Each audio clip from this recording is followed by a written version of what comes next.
Hi there, Carrie here.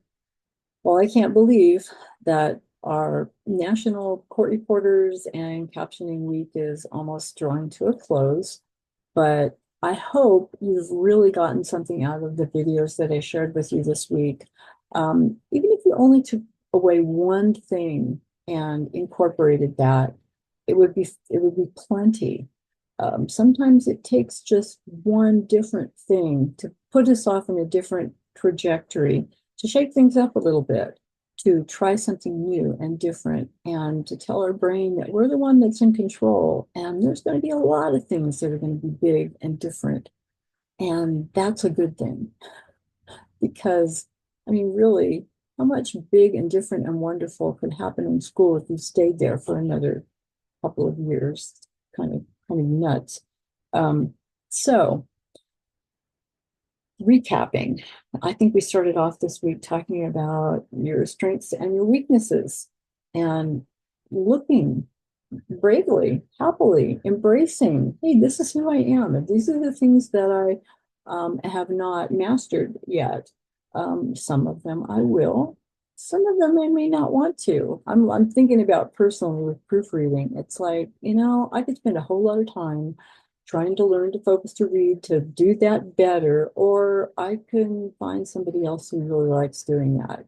And for us, it's perfect because now I don't have to do that. And somebody who's really good at it can do it.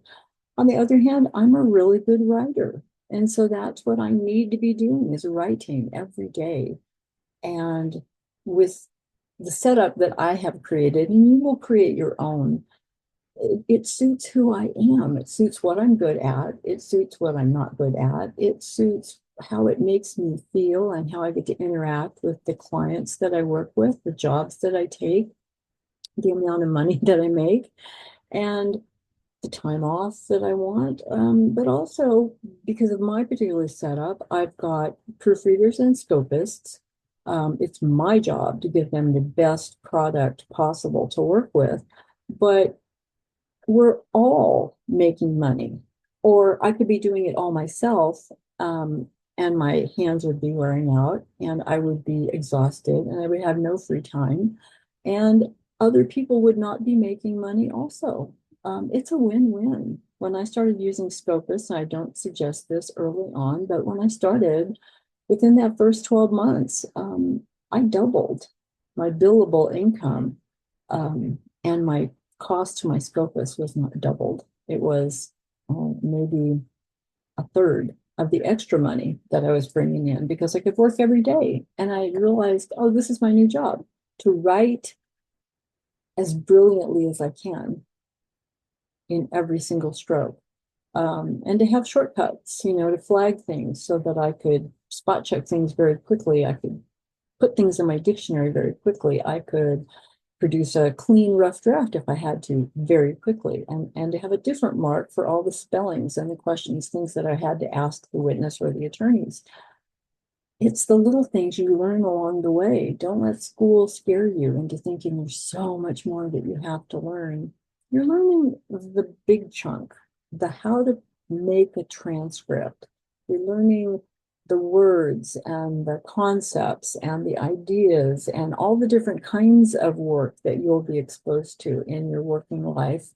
And then realizing that wherever you go after school will hone your skills. It will teach you how to do the setups for every job because court is different than depositions, and depositions are different than hearings and arbitrations. And every firm you work for will want things perhaps a little different. Or if you're like me and crazy enough to be certified in 6 states, everybody wants everything different.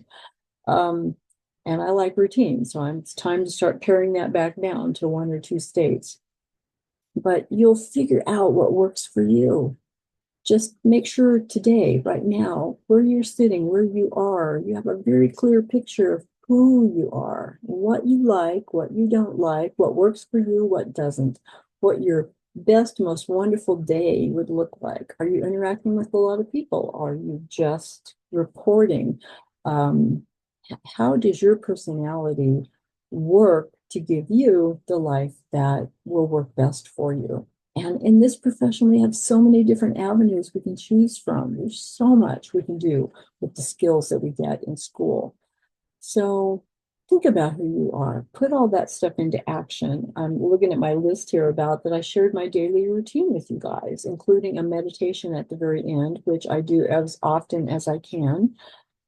Thinking about the future you, who that is, what they are doing, what their life feels like to them. Um, the lemon uh, that we played with for a little bit to show you how powerful your mind is and how your body follows your thoughts. And so it's really, really important to clean up the thoughts, to have your thoughts only be those thoughts that are going to take you to your goal and beyond. Anything else is just a waste of time. It's like practicing something that you're already really good at. Don't do that. Practice the stuff that's hard. Practice the stuff that's challenging. It will make you better. The hardest jobs I have are the ones that the next day I show up and I feel like, that was hard. First of all, everything else is going to feel better, but my skills increased because I had to. I hung on and I wrote like my life depended on it. And my inherently, the speed will pull your accuracy along. The more you push for speed, the more your accuracy will follow. Your accuracy is always going to be 10 to 20 words per minute slower than the speed that you think is your highest speed, which I promise you is not. It's just where your comfort zone is. So on that, I hope it's been a great week. I've enjoyed these videos and sharing them with you. And please remember that I am available for strategy calls and for other deep work if it's needed. Love you guys. Take care.